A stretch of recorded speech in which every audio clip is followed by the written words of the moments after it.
diyaaraday leedahay shirkadda diyaaradaha ee Ethiopian Airlines oo ay sumadeedu ahayd point 730 ahna nooca rakaabka qaada ayaa burburtay xilli ay u kala gooshaysay magaalooyinka Addis Ababa iyo Nairobi sida ay sheegeen mas'uuliyiinta shirkadda Ethiopian Airlines diyaaradda ayaa la rumaysan yahay inay saarnaayeen 149 rakaab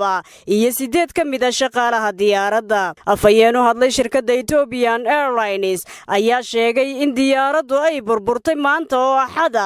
markii ay saacadu ahayd 8:44 daqiiqo wax yar kadib markii ay ka soo duushay magaalada Addis Ababa ee xarunta dalka Itoobiya hadalkii ugu horeeyay ee burburka diyaaradani ka soo baxa ayaa waxa sheegay ra'iisul wasaaraha dalka Itoobiya Abiy Ahmed kaasi oo tacsida ku soo qoray boggiisa Twitter-ka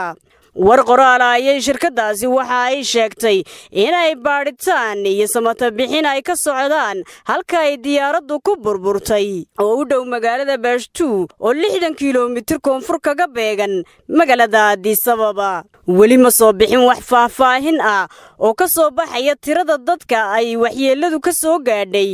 mana cadda waxa sababay burburka diyaaradda qoraalka ayaa sidoo kale lagu sheegay shaqaalaha diyaaradda Ethiopian Airlines ayaa loo diray goobta uu shilku ka dhacay waxana ay samayn doonaan wax kasta oo karaankooda ah oo ay kaga gacan geysanayaan badbaadinta adeegga degdegga